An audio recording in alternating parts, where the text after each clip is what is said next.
it frozen? Yeah. So, I won't say anything other than interesting. You don't have to go in here very much, except occasionally to sponge things out. Once in a while, depending on how the wind is coming in, if the rain gets into the slot in the mast, it'll come down and you'll get a little water in here. It seems that every season, some clamp or something gets a little bit loose and puts water in the bilge. When you see that happen, dry it, sponge it out, track it down, and solve it whenever you have to solve it. Yeah, one of those hose clamps or something. Yeah, and it's never where you expect it to be, and it's not as easy as it ought to be, but So when it's springtime, yes. is there a de-winterization process? Yes, there is. Does somebody else do that, or do we do that? Or we You get can the talk north talk drop. to Nick when you hear, and he'll tell you what to do. He'll say, "Oh yeah, you're going to definitely have to flush this or flush that." I would say, yeah, have him do it, and you Yeah, so watch that's our him. first. He, for instance, he has looped and detached certain hoses in there in association with the hot water heater, because I noticed that my little shelving doesn't fit back in place, and I followed him around and they saw I did that. So I would suggest have him do it and just watch it. So now you understand what to do. And you've got his checklist somewhere around here.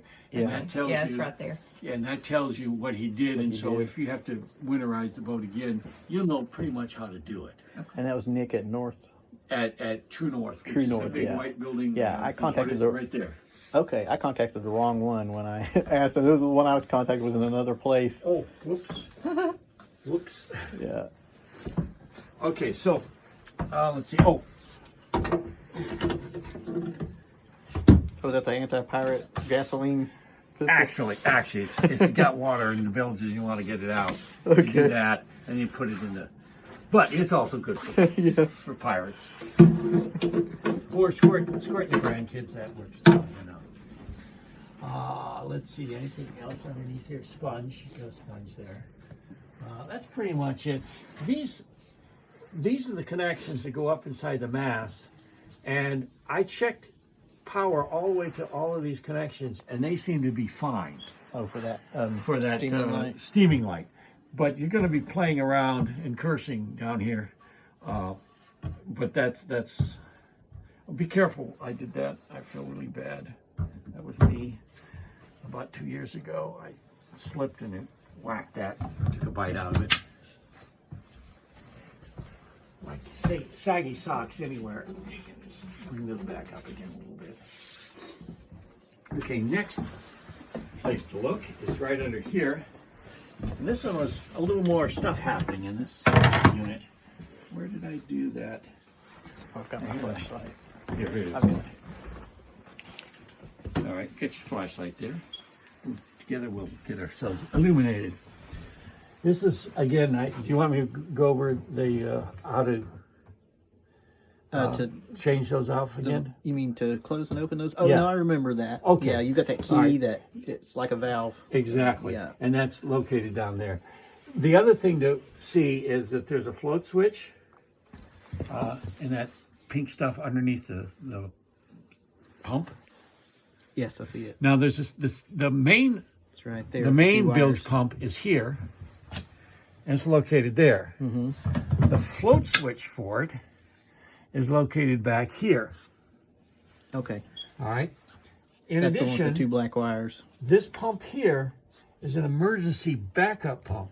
Yeah. It's not plumbed, but as the directions print out there say, there's a hose here. That you can go out the hatch or out the... Attach the hose, run it out a hatch or off to the companionway. You have to manually turn it on here. Yeah. Install the switch. So it's a backup bilge. Hear that? I hear that. And that will pump it. There's a square box that looks like has little teeth on it. I've labeled it so it says test below. Oh, yes. You just reach underneath it and lift it up, and you can hear a beep. The beep. That tells you you've got high water, and it sounds in the cockpit. So you notice down here, if these start to float, you're going to be down there, you're going to notice them. But if you're up in the cockpit, you may not notice that. I've been on a boat that the water got all the way up to here before somebody went down and just happened to look to get something, cheeses or something, and went down and discovered the boat was sinking. It was a loose hose, came loose. It was a hose clamp. Yep, bad rusted out, 2 rusted out hose clamps. These those little like 50-cent pieces that those depending on. Yeah, you know. So now they're also, you can spot where the keel bolts are. See, Yes. and they're all located here. You ever torque those? I had them torqued 2 Okay. years ago, Somebody has to and come they in said, and do it. You know, they all a quarter of a quarter of a turn, a half a turn.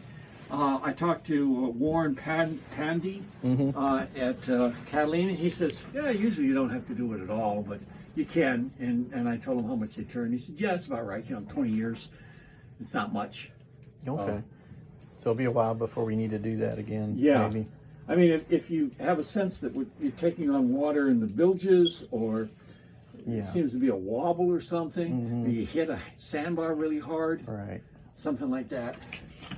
Okay, next thing we're going to do is we'll save this for after lunch.